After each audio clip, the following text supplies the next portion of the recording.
नमस्कार बंधुरा एनास किचेन आपनादेर आबारो एकबार स्वागत। आशा करी आपनारा सबाई खूब भालो आछेन। प्रतिबारेर मतो आबारो फिरे एसेछि नतुन रेसिपि निये। आर आजके निये चले एसेछि चाल कुमड़ोर पुर भरा एकटा दुर्दान्त रेसिपि। এই রেসিপিটা একবার খেলে কিন্তু বারবার খেতে ইচ্ছে করবে। যারা চাল কুমড়ো খেতে চান না তারাও কিন্তু এই রেসিপিটা একবার হলেও কিন্তু ট্রাই করবেন। যদি ভালো লাগে অবশ্যই কিন্তু লাইক শেয়ার করতে ভুলবেন না এবং কমেন্ট বক্সে জানাবেন কেমন হয়েছে। আর নিত্য নতুন রেসিপি দেখার জন্য চ্যানেলটিকে অবশ্যই সাবস্ক্রাইব করে দেওয়ার জন্য অনুরোধ রইল। তো ভিডিওটি স্কিপ না করে শুরু থেকে শেষ অবধি দেখতে থাকুন। এই দেখুন একটা চাল কুমড়ো নিয়ে নিয়েছি। চাল কুমড়োটা কিন্তু পুরোটা কাটবো না, আমি একটুখানি সামান্য কেটে নেব। চাল কুমড়োটার পেছন দিকটাই আমি কেটে নিয়েছি। এই দেখুন ঠিক এইটুকু আমি কেটে নেব। তারপরে দুভাগের মধ্যে এক ভাগটা আবারও এইভাবে দুভাগ করে নেব। এবার একটু মোটা করে কেটে নেব প্রথমে। এই দেখুন খুব পাতলা করে কাটবেন না, এই রকম একটু মোটা মোটা কেটে নেবেন। দেখুন ঠিক এই রকম সবগুলো পিস এই রকম করে কেটে নেব। এইবার যে পিসগুলো কেটে নিয়েছি সেই পিসগুলোকেই আবারও একটু করে কেটে নেব। পুরোটাই কিন্তু কাটবো না, কারণ এর মধ্যে একটু করে পুর ঢুকবে। এটা একটা চাল কুমড়োর পুর ভরা বড়া তৈরি করব। এই দেখুন ঠিক এই রকম কাটতে হবে। আবারও আমি দেখিয়ে দিচ্ছি। দেখুন চাল কুমড়োটা কিন্তু পুরো কাটিনি, পেছন দিকে একটুখানি আটকানো আছে। দেখুন এইবার চাল কুমড়োটা ভাপিয়ে নেব। তার জন্য আগে থেকে কড়াতে জল দিয়ে দিয়েছি। চাল কুমড়ো কিন্তু খুব বেশি সেদ্ধ করবেন না, হালকাই সেদ্ধ করবেন। সামান্য একটু ঢেকে দিলাম। এবার এইদিকে মিক্সিতে 4 থেকে 5 চামচ সর্ষে, 4টে কাঁচা লঙ্কা, ছোট চামচের 1 চামচ পোস্ত, সামান্য পরিমাণে জল দিয়ে এটা একটা পেস্ট করে নেব। এই দেখুন পেস্ট হয়ে গেছে সর্ষেটা ভালোভাবে। এবার এই দিকে এবার ঢাকনা খুলে আমি চাল কুমড়োটা নামিয়ে নেব, কারণ খুব বেশি সেদ্ধ হবে না, 50% সেদ্ধ করবেন চাল কুমড়োটাকে।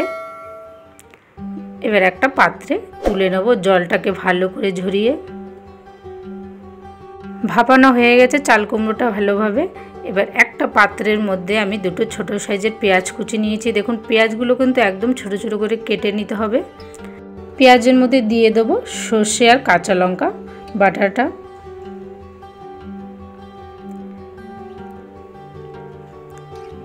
সামান্য পরিমাণে নুন দিলাম আর খুব সামান্য পরিমাণে চিনি অ্যাড করলাম। সব কিছু উপকরণ পেঁয়াজের সাথে ভালো করে মেখে নেব।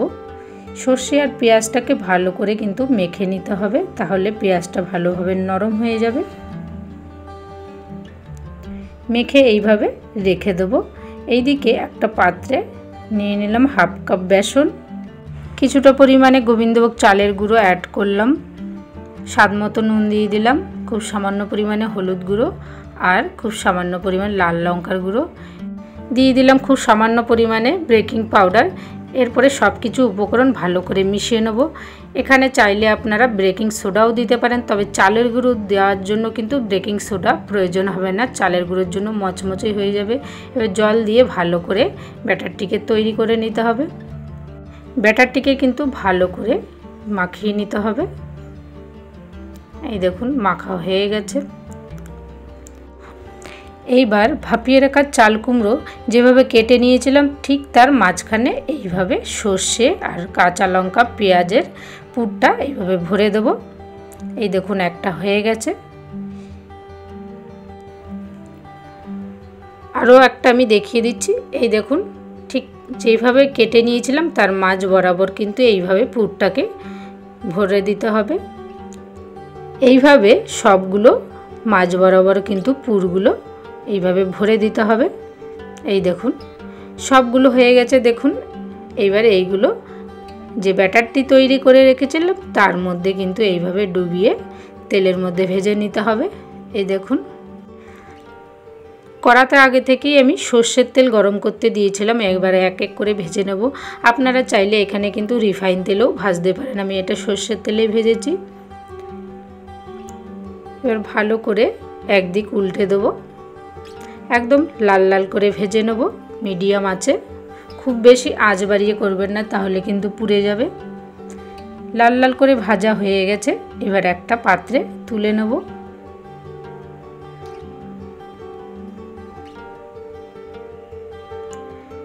বাকি বড়াগুলো ঠিক একইভাবে ভেজে নেব। এই পুর ভরা চাল কুমড়োর বড়া আপনারা অবশ্যই কিন্তু একবার হলেও বাড়িতে ট্রাই করবেন। যারা চাল কুমড়ো খেতে পছন্দ করেন না তারা কিন্তু এইভাবে একবার ট্রাই করবে, দেখবেন আশা করি ভালো লাগবে। বাকি বড়াগুলো ভাজা হয়ে গেছে, দেখুন একটা পাত্রে আমি তুলে নিলাম। এই রেসিপিটা কিন্তু একদম খুব সহজেই আপনারা তৈরি করতে পারবেন। এই দেখুন আমি একটা বড়া আমি এইভাবে ভেঙে দেখিয়ে দিচ্ছি, দেখুন ভেতরে কত সুন্দর একটা পুর রয়েছে। এইভাবে করলে কিন্তু গরম ভাতে দারুণ লাগে খেতে। আপনারা এই রেসিপিটা একবার হলেও কিন্তু বাড়িতে ট্রাই করবেন, আশা করি ভালো লাগবে। আর যদি ভালো লেগে থাকে লাইক শেয়ার করতে ভুলবেন না এবং কমেন্ট বক্সে জানাবেন কেমন হয়েছে। আর নিত্য নতুন রেসিপি দেখার জন্য চ্যানেলটিকে অবশ্যই সাবস্ক্রাইব করে দেওয়ার জন্য অনুরোধ রইল। সুস্থ থাকবেন, ভালো থাকবেন, আবারও দেখা হবে নেক্সট রেসিপি নিয়ে। প্লিজ আপনারা অবশ্যই পাশে থাকবেন। ধন্যবাদ।